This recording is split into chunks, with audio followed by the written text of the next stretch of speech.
안녕하세요. 조이동물의료센터 이영선 외과 원장입니다. 반갑습니다. 정형신경외과과장 한주열이라고 합니다. 반갑습니다. 오늘은 반려동물에서 많이 발생하는 질환인 슬개골 탈구에 대해서 완벽하게 정복해 보도록 하겠습니다. 함께 알아보시죠. 소형견에서는 유전적인 소인을 가지고 태어나는 품종들이 참 많은 것 같아요. 당장 생각나는 것만 해도 포메라니안, 푸들, 말티즈 이런 친구들이 있잖아요. 그만큼 되게 유전적인 영향이 많이 좀 작용을 하기는 하고요. 그럼에도 슬개골 탈구라는 질병 자체는 딱 이렇게 태어났을 때부터 나 슬개골 탈구다 하고 태어나진 않잖아요. 그래서 사실 발달상의 질병이기는 해요. 점점 이제 애기가 커가면서 슬개골이 점점 빠지게 되고 그걸로 인해서 막 뼈가 휘어지는 친구들도 있고, 그렇다 보니까 아무래도 유전적 소인은 가지고 태어나지만 애기가 커가면서 나타나는 게 슬개골 탈구라고 생각하면 되고, 그만큼 소형견에서는 슬개골이 안쪽으로 빠지는 내측 탈구가 되게 비율이 많고, 대형견에서도 내측 탈구는 있습니다. 그만큼 슬개골 탈구가 강아지의 뒷다리에서는 상당히 중요한 질병이라고 할 수 있겠습니다.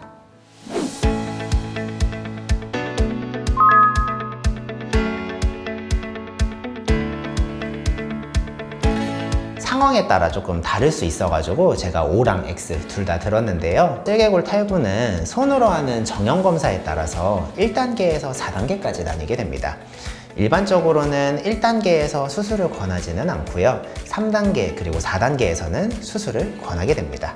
그렇게 됐을 때 2단계인 환자한테서는 어떨 때 수술을 할지가 조금 애매해질 때가 있는데요. 아이들이 절룩거리는 파행을 보이거나 아니면 통증 반응, 일주일 이내에 한 3번 이상 이런 임상 증상이 보일 때에는 수술을 하라고 지시가 되기는 합니다. 다른 병원에서 각기 다른 진단을 받고 최종 판결을 받기 위해서 저희 병원에 내원하시는 보호자님들도 꽤 많으신 것 같아요.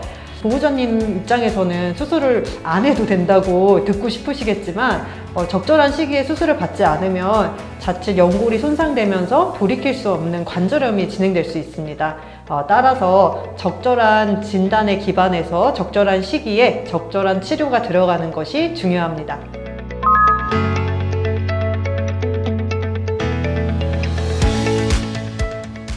보조기가 슬개골 뼈 자체를 교정하는 데는 아무런 도움이 되지 않습니다. 하지만 관절염이 굉장히 심각하거나 건강상의 문제로 수술이 불가능한 상황이라면 통증 완화에는 도움이 될 수 있습니다.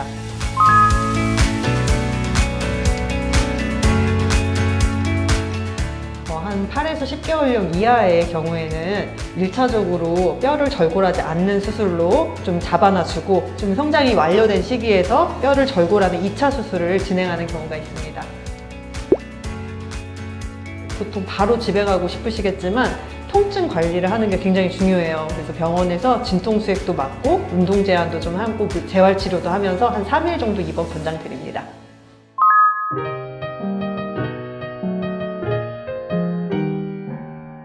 수술을 진행하는 데 있어서 몇 킬로 빼고 해라 이런 절대적인 기준은 없습니다. 수술이 필요한 친구들은 빨리 수술을 해야죠. 수술을 해야 되는 게 맞는 건데 아무래도 체중을 많이 나가는 친구들은 그만큼 뒷다리에 이제 체중 부하도 훨씬 더 많이 가는 거잖아요.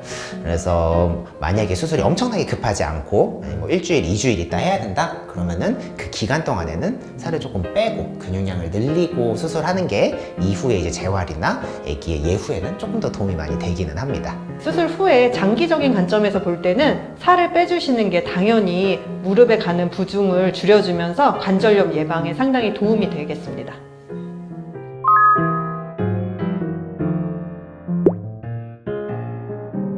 수영은 너무 좋습니다. 수술 초기, 극초기 한 1에서 2주 정도에는 이제 좀 수영을 하는 과정 중에 아이들이 굉장히 공포심을 느껴한다던가 부딪히거나 이럴 수 있기 때문에 좀 주의하셔야 되는데, 수영 자체는 체중은 직접 부중이 안 되면서 관절 운동을 하면서 근육량을 증가시킬 수 있는 매우 좋은 운동이기 때문에 장기적으로는 수영을 해주시면 회복에 굉장히 큰 도움이 될 것 같습니다. 집에 욕조가 있으면 그 밑에 미끄럼 방지 매트 다이소나 이런 데서 구입하셔서 물을 완전히 수영 정도는 아니어도 다리 정도 잠길 정도라든지 해서 거기서 조금 천천히 걷게 유도를 하시거나 이렇게 하는 방법도 가끔 말씀을 드리긴 합니다. 이게 관절 영양제 진짜로 저한테도 많이 물어보시거든요. 맞아요. 예. 그리고 이게 저도 조금 뭐 공부를 해보고 하다 보니까 약간 시대에 따라서 조금 선호하는 게 다른 것 같아요. 저희 때는 아무래도 오메가3가 제일 대세였습니다. 또 오메가3가 실제로 이제 인이에서도 가장 이제 관절이나 이런 영양제로서 조금 인정을 받은 성분이기는 해요.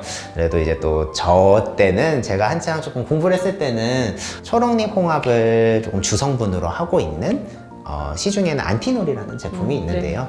이거를 제가 조금 많이 보호자님께 추천을 드리고는 있습니다. 네, 이외에도 뭐 사이노킨이라든지 다양한 관절 영양제들이 굉장히 많이 출시가 되고 있어요.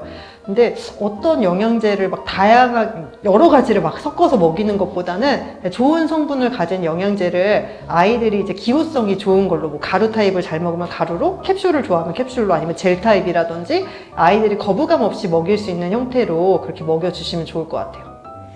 관절염이 심하고 뒷다리에 파행이 있는 친구들은 관절 주사도 많이 사용을 하고 있고, 저희 병원에 관절 주사 어떤 성분들이 있죠? 저희는 뭐 줄기세포 주사부터 콜라겐 성분까지 다양한 주사들이 이제 구비되어 있는데요. 일단 수술을 했을 때도 그 수술 종료하기 전에 관절 주사를 놓으면 확실히 회복이 굉장히 좀 빠르게 이제 회복되게 되고, 제 환자 중에도 수술을 한 아이는 아니지만 관절 주사를 맞았을 때 보호자님이 활력이 달라졌다고 그렇게 말씀 주시는 경우도 많습니다. 네, 또 최근에는 PDRN이라고 하는 연어 주사라고 또 부르는데 네. 이것도 핫하죠. 이것도 들여와가지고 병원에서는 이 PDRN 주사도 진행을 하고 있습니다.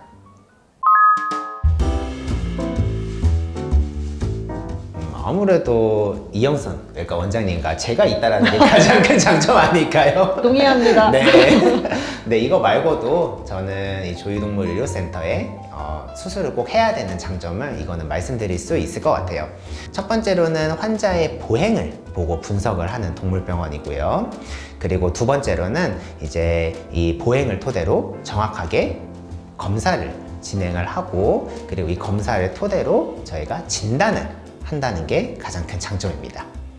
그리고 세 번째로는 아무래도 이 진단을 토대로 환자 개인만의 사실 이 쓸개골 탈구도 환자마다 조금씩 뼈도 다르고 몸무게도 다르다 보니까 환자 맞춤형의 수술 계획을 세운다는 게 조이의 큰 장점이고요. 그리고 네 번째로는 이건 또 자랑할 만하죠. 저희 멸균적인 양압수술실이 있습니다. 그래서 가장 멸균적이고 가장 환자에 맞게 수술을 하는 수술의 공간이 있다라는 점이고요. 그리고 마지막 다섯 번째는 이제 수술로 끝나는 게 아니라 수술 이후부터 1년까지의 재활의 스케줄을 가지고 어떠한 재활을 하고 어떠한 프로토콜을 가지고 있는지를 설명할 수 있는 병원이라는 점이 저희 조이 동물의료센터에서 꼭 쓸개골 탈구 수술을 해야 되는 이유라고 생각합니다. 저희 정형외과 과장님이 무려 서울대에서 신경정형외과를 전공하셨습니다. 국내에 이런 정형 전문가가 아직은 많지 않습니다. 그래서 그런 전문가가 직접 수술을 이제 한다는 점이 저희 병원의 또 큰 장점일 것 같습니다.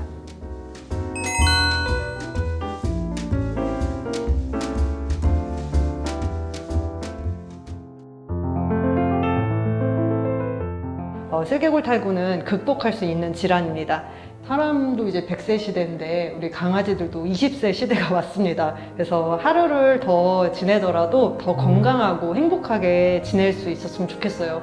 아이들한테 산책이 굉장히 큰 기쁨이잖아요. 잘 뛸 수 있고 행복하게 걸어 다닐 수 있고, 이러기 위해서는 보호자님들의 관심과 적극적인 또 치료 의지가 중요합니다. 이상으로 조이 동물의료센터 쓸개골 탈구 수술 Q&A를 마치겠습니다. 감사합니다.